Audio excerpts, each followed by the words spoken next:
तंबाकू खाए हैं, पान खाए हैं। अब बच्चा को गोदी में लीजिएगा तो बच्चा बच्चा है, देखने में अच्छा लगता है, चुम्बन कीजिएगा तो क्या होगा? गौर कीजिए, बच्चा का संस्कार बिगड़ेगा ना। इसीलिए वह कह दी थी कि आप लोग मेरे बच्चा को भी नहीं ले सकते हैं गोदी में। कहा तब तुम क्या करेगी? कहा मैं जिस घर में सोती हूँ उसी घर में पलना पर उसको रखूंगी, और जब रोएगा तो मैं ही जाकर के चुप करूंगी, कोई नहीं जा सकता वहां। तब वही किया। बच्चा बाहर अगर लेकर के निकलती थी वो अपने गोदी में ही, दूसरे का नहीं। बच्चा जब रोता था वह सारा काम करती थी घर आंगन में, लेकिन ख्याल रहता था बच्चे पर। बच्चा जब रोता था तो दौड़ करके जाती थी। लोरी भाषा में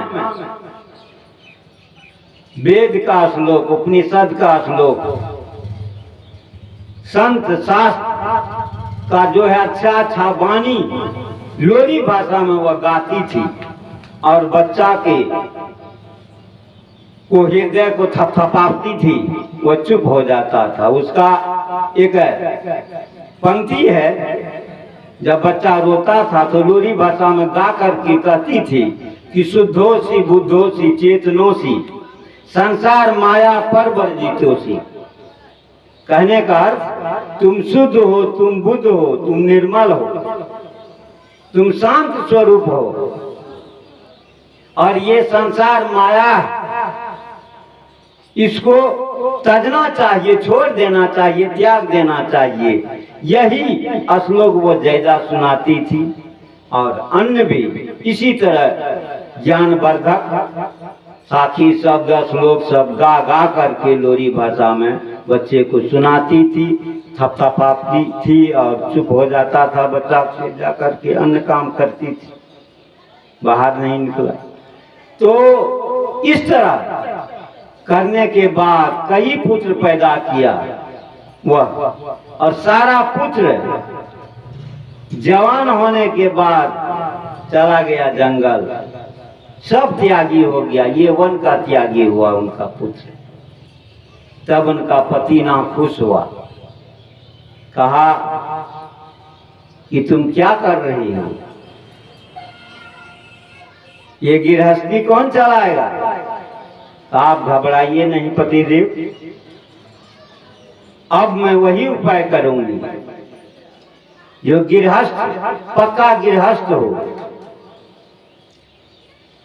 फिर जब गर्भ हुआ उनको, तब खेती बाड़ी का ज्ञान हुआ। खेती बाड़ी वाला पुस्तक जो होता है वह पढ़ा, उसी तरह ध्यान मनन चिंतन करती रही। तो अंतिम उनका बालक जो हुआ, विद्वान तो हुआ ही, ज्ञानी तो हुआ ही, साथ ही साथ पक्का गृहस्थ हुआ, जो नाना का धन जितना था उससे आगे बढ़ाया।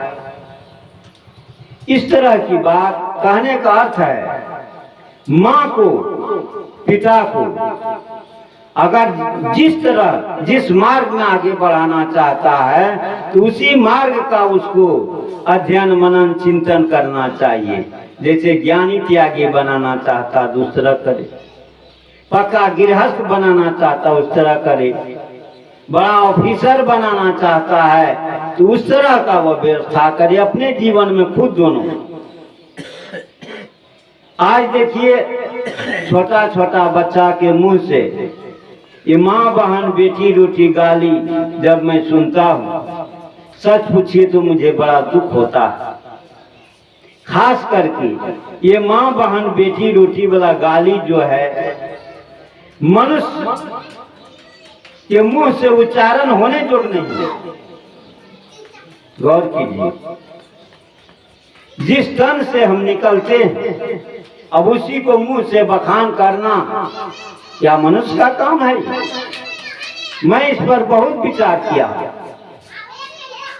जब मैं इस मार्ग में प्रवेश किया तो मुझे भी गंदा गाली बकने का आदत था, लेकिन एक पर विचार करके कुछ मेहनत लगा।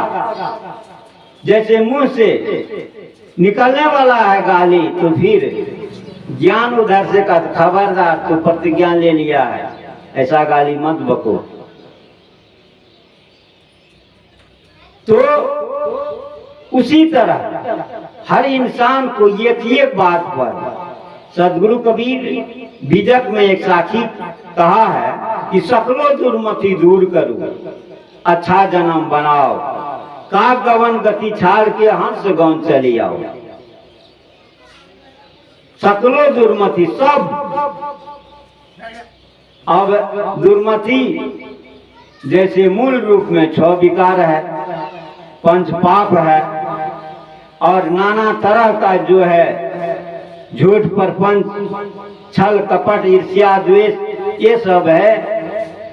इसलिए कहा मैं कितना गिनाऊं, यही सोचो, तुम अपने मन में विचार करो, तेरा हृदय से आ जाए कि ये शब्द गलत है, मत उच्चारण करो। मुंह का काम है बोली बोलना, लेकिन बोली ऐसा बोले, प्रिय बोले, सत्य बोले, और कटु नहीं बोले जिससे लोगों को लगे। अब गाली तो उच्चारण करे ही नहीं।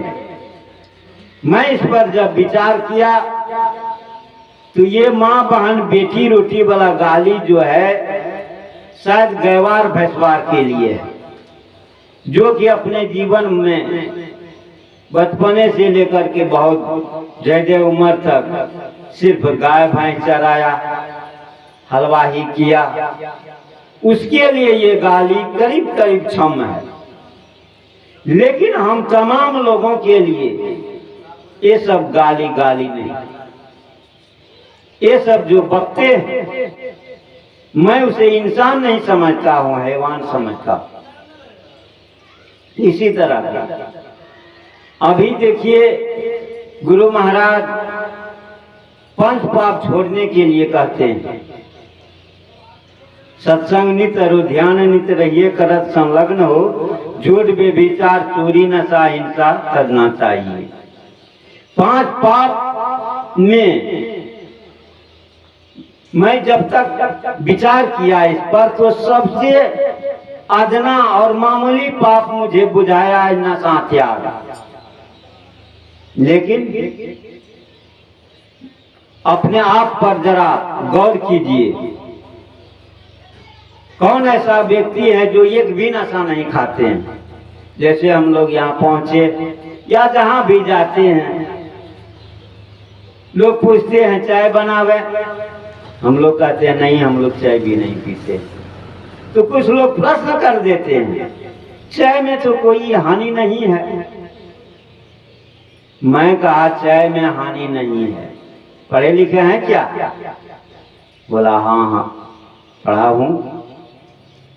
जो भी पढ़े हैं चाहे कम या बेसी, आप नहीं जानते होंगे। आज से 50 साल पहले की बात है, हमारे वैज्ञानिकों ने चाय का जो शोधन किया अनुसंधानालय में बैठ करके, उसमें चाय में खास करके 2 जहर पाया, निकोटीन और कैफीन, 2 जहर पाया। अब कुछ व्यक्ति का कहना है चाय में रंग बनाने के लिए ये पशु का खून दिया जाता है, लेकिन ये सारा गलत है। मैं एक महात्मा के साथ में घूमते घूमते बंगाल राज्य गया, वो सिलीगुड़ी, और घूमते घूमते दार्जिलिंग जिला के किसी गांव में था। तो जहां पहुंचा वो हमारे बिहार के ही दरभंगा जिला के बगल लोग थे, कबीरपंथी थे सारे परिवार, उन्हीं के यहाँ गए। तो वह सारा परिवार जो है चाय बागान में काम करता था। देखा बहुत बड़ा चाय बागान है, चाय का बागान लगा हुआ है, और उसी बागान के बीच में फैक्ट्री है चाय बनाने का, और उसी फैक्ट्री में काम करता था उनका सारा परिवार। तो मैं प्रश्न किया